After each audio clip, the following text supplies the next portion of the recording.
Bago ka lang dito, hindi ba? Ang pangalan ko po ay Canary, Master Kilua. Canary. Kung gano'n, para sa'yo to. Marami pong salamat sa inyo. Pero hindi ko po matatanggap yan. Bakit naman? Tanggapin mo na. Masaya na po ako at gusto niyo ibigay sa akin yan, Master Kilua. Tanggalin mo na yung master. Iluwan na lang itawag mo sa akin. Hindi maaari.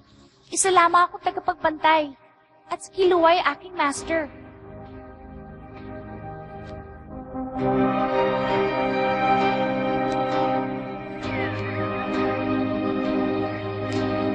Isa lang akong tagapagbantay. Tagapagbantay.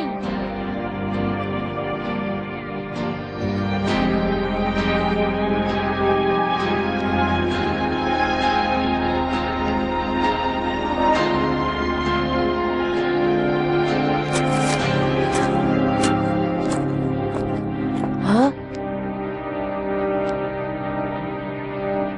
Sino ka?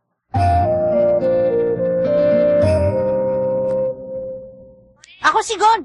Nandito kami para makita si Kilua. Ang kasama ko, siya si Leorio. Kumusta? Si Kurapika. Gusto naming bisitahin ang inyong mansion dito. Malis na kayo. Ha? Ang kinatatayuan nyo ay sa pribadong lugar. Hindi kayo maaaring pumasok na walang permiso. Teka, ang tinatanong lang namin ay ang pangalan mo. Mali naman yata kung hindi mo sasagutin yun. Hindi ako interesado sa kung ano man ang sasabihin nyo. Kaya umalis na kayo. Ano? Ikaw talaga? Sandali lang, Leorio. Huminahon ka muna. Mayabang ang kulot na to eh. Ulitin ko ang sinabi ko. Umalis na kayo. Ito ay pribadong pag-aari ng pamilya ng Zordic. Hindi kayo maaaring pumasok na walang permiso. Tinawagan ko na sila. At nalampasan na rin namin tatlo ang pintuan ng pagsubok. Itinuro rin sa amin ni Ginoong Zeburo at Ginoong Sikwat ang aming dadaanan. Pero wala pa rin kayo permiso mula sa aming opisina. Kung ganon, saan ako maaaring kumuha ng permiso? Sinabi ko ng kaibigan ako ni Kilua, pero hindi sila naniwala. Pasensya na, hindi ko rin alam eh. Ha? Wala pang taong pinayagan na pumasok dito. Kung ganon, papasok kami ng walang permiso. Mahirap mang isipin. Pwede mo subukan. Bahala kayo kung ayaw nyo magpapigil. Kapag lumampas kayo sa guhit na yan, baka ito na ang maging katapusan na inyong buhay. Gon! Akong bahala sa kanya.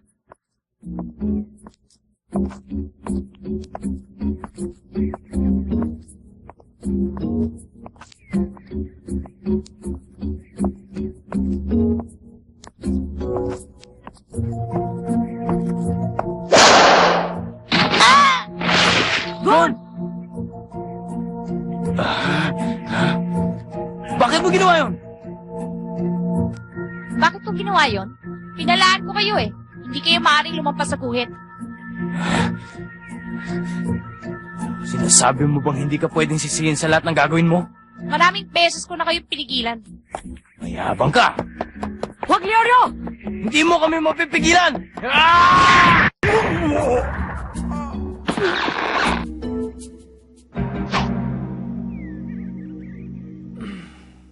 Since this is your first time here, I'll let you off with a warning. But next time, you won't be so lucky. Sa guhit, huwag kang lalampas.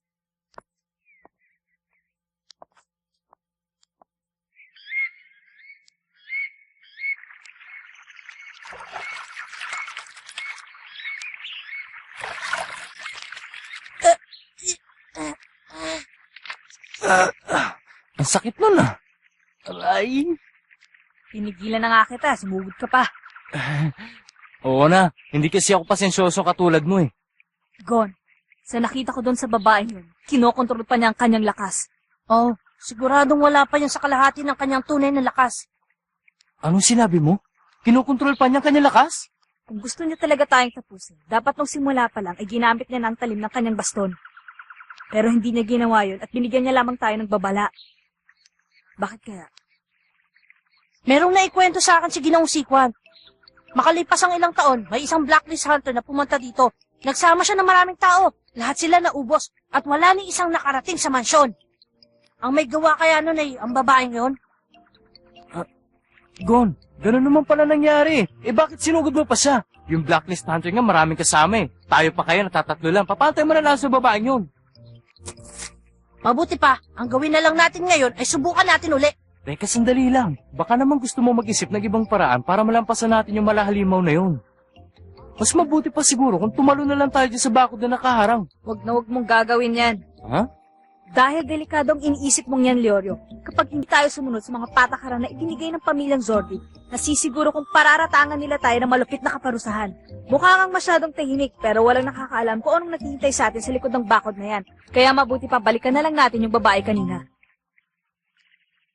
Pasensya na kayo, hindi ako nag-isip eh. Tama siya, kaya ito ang daan na itinuro sa atin ni Ginoong Zeburo. Maliwanag na. Ano, may naisip ka na bang ideya?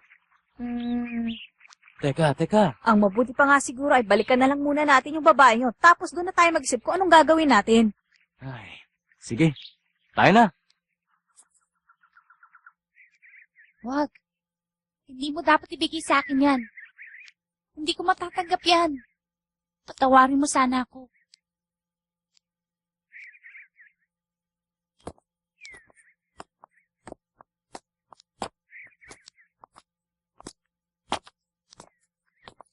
Ha? Anong problema, Gon? Tingnan nyo, hindi ba kay Kiluwa yun? Sigurado may nangyari dito. Oo, mahirap isipin na maihulog lang yan ni Kilua.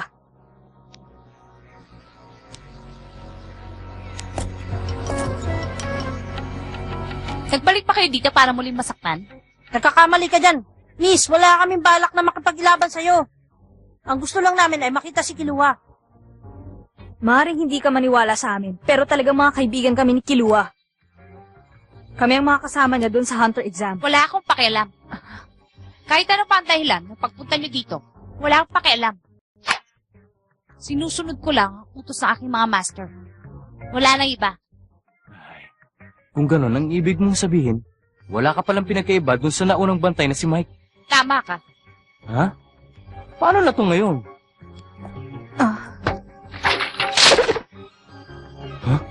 Yung una ay isang babala, at hindi na raw yung masusundan. Naintindihan ko.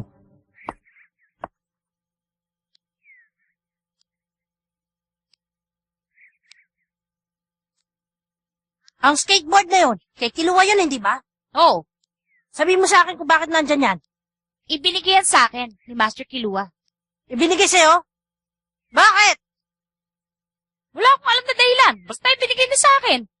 Hindi ako naniniwala sa sinasabi mo, bata. Ingat na ingat siya dyan. Kaya imposibleng ibigay niyan sa isang katulad mo.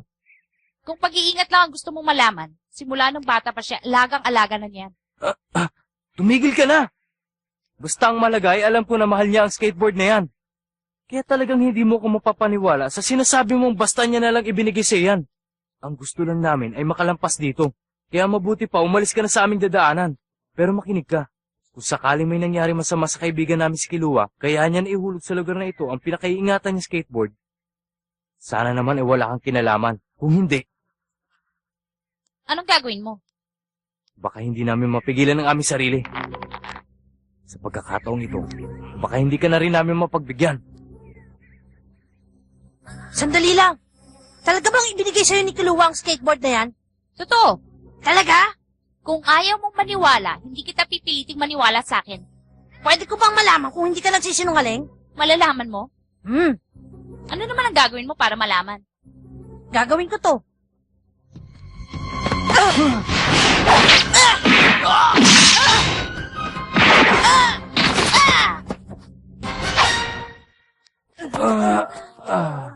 Kinontrol mo na naman ang sarili mo.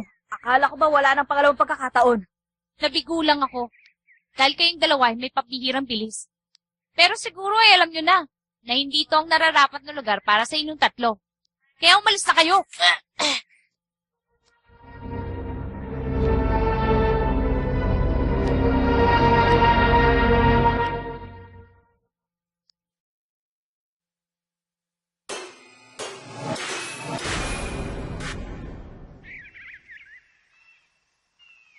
Totoo nga. Pinipigilan lang niya ang kanyang lakas. Oo, pero ibang klase ang kakayahan niya. Ang ipinagtataka ko ay kung paano niya nakakayanang pigilan ang kanyang sarili. Kung malalaman ko lang, Makakayanan natin siya lampasan. Tama ka. Pero, kakayanin naman kaya natin yun. Tingnan mo mukha niya, parang walang puso. Kung masasabi mo yan sa pamamagitan ng kanyang itsura, hindi na sana ako nagtataka ngayon kung bakit gusto mo maging isang hunter, Leorio. Yorio, kurapi ka. Huwag na muna kayo makialam. Ako nang bahala dito. Go on.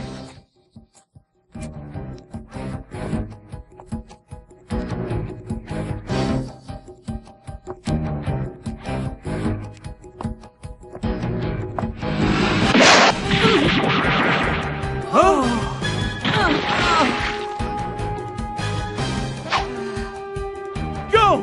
Are you all right?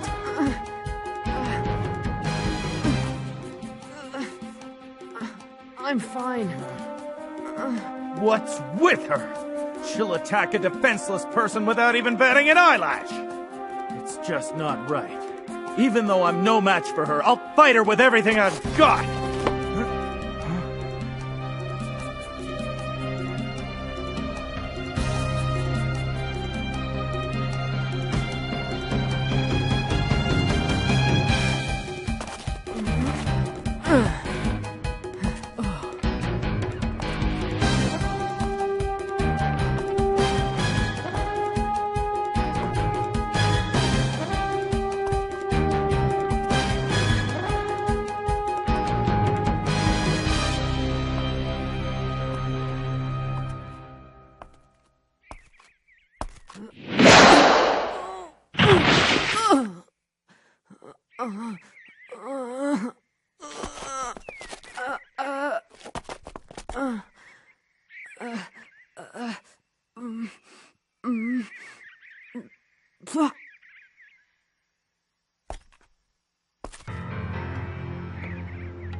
I've got dirt in my mouth. It's getting hard to tell my blood from my spit.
Enough.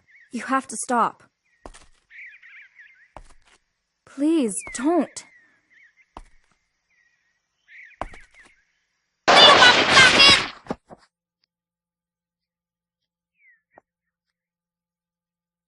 Tama na! Alam mo nang wala kang magagawa. Hindi kita papayagan.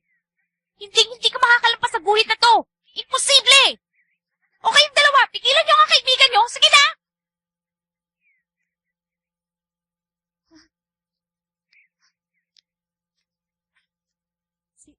Sino ka ba? Ano? Hindi mo pa sinasabi sa akin. Kaya, sino ka talaga? Isa ako sa mga baguhang tagapagbantay sa lupain ng pamilya ng Zordic. Ang iyong pangalan? Ano? Sabihin mo. Isa akong baguhan na tagapagbantay ng lupain. Hindi na nila ako binigyan ng permisong sabihin yun. Pero, hindi ka rin naman nila pinagbawalan. Tama ba ako? Uulitin ko sa'yo ang tanong ko. Anong iyong pangalan? Canary. Ganun pala. Ang pangalan mo pala talaga ay Canary. Sinagot ko na ang tanong mo. Sige na, umalis na kayo. Binibining Canary. Ano? Pumunta kami dito para makita si Killua. Maaari mo ba kaming pagbigyan na dumaan? Si Master Killua ay isa sa pinaka-importanting anak ng pamilya ng Zordic. Hindi siya maaaring makita ng isang ordinaryong tao basta-basta. At isa pa, ang taong katulad mo ay walang karapatang makipagkaibigan sa isang katulad ni Master Killua. Hindi mo kailangan ng karapatan para makipagkaibigan. Kagaya ng sinabi ko sa kuya ni Killua, hindi mo kailangan ng karapatan. Hindi totoo yan! Wala akong alam sa kabilang mundo. Pero sa loob ng bakurang ito, hindi ka maaaring magsalita ng ganyan. Ang lahat ng tao ay may kanya-kanyang posisyon. Merong lugar na hindi ka maaaring pumunta. Kaya ako nagpapantay dito. Hindi ka pwedeng basta-basta na lamang papasok sa ibang bahay magbibigay ng iyong opinyon. Iyan ang batas sa mundong ito.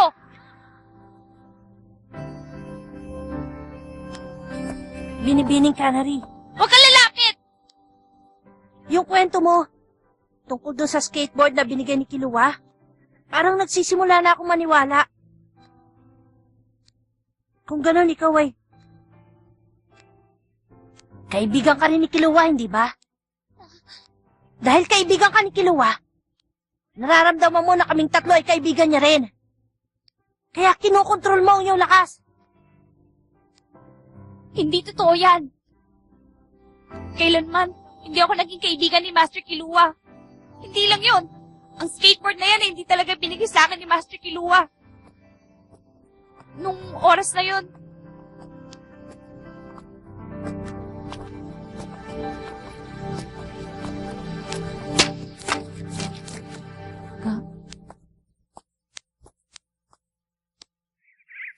nabitawan lang ni Master Killua ang kanyang skateboard. Inisip ko lang na ibinigay niya sa akin. Dahil isa lang akong baguhan na tagapagbantay. Hindi ko maaaring gawin kahit sa isip lang na maging kaibigan ng aking master. Dahil magkaiba ang antas ng iyong buhay? Oo. Ako ay kapareho lang ni Mike. Nabubuhay lang ako para sundin ang pinag-uutos na aking master. Yun ang dahilan. Sino? Ako. Ha? Ang pangalan ko ay Gon Fritz. Kaibigan ako ni Killua. Ang dahilan ng pagpunta ko dito ay para makita siya. Ikaw? Ako ay isang tagapagbantay sa lupain ng pamilya ng Zordic. Ikaw ay si Binibining Canary. Ha? Kahit na ikaw ay tagapagbantay, ang pangalan mo ay Binibining Canary. Nilagay mo ang guhit na yan dahil ikaw ay tagapagbantay lamang. Pero alam kong kahit ikaw ay hindi pa rin nakakalampas sa linyang yan. Bakit kailangan mo ipagpilitan ang ganyang ideya? Dahil yan ang patakaran dito sa loob. Yan ang patakaran? Oo! Paano na si Killua? Ano? Dahil yun ang patakaran. Sinabi ba sa'yo ni Killua na hindi kanya pwedeng maging kaibigan dahil tagapagbantay ka lamang?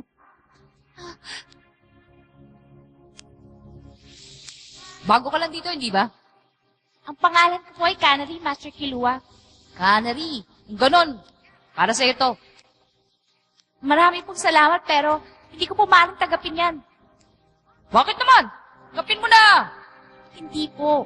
Masaya na po ako at gusto niyo ibigay sa akin yan, Master Killua. Tanggalin mo na nga yung Master. Killua na lang itawag mo sa akin. Hindi nga po maaari. Isa lang ako tagapagbantay at si Killua ay aking Master. Huwag ka naman ganyan. Pwede ba kita maging kaibigan? Pasensya na po kayo, Master Killua. Isa lamang po ako tagapagbantay. Ay.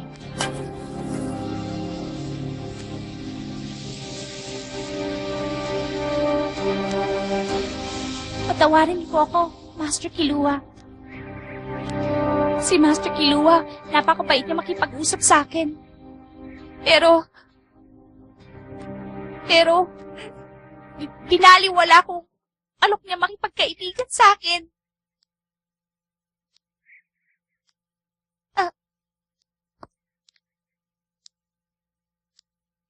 Kita mo, hindi ba madali lang? Malaki ang pinagkaiba ninyo ni Mike. Kahit anong pilit pang gawin mo sa sarili mo, meron ka pa rin puso. Nung marinig mo ang pangalang Killua, at sa tuwing binabanggit mo ang Master Killua, ang mga mata mo ay bigla na lamang umaamo. Utang na loob. Tulungan niyo ako. Si Master Kilua. Parang niya ng awa. Ha?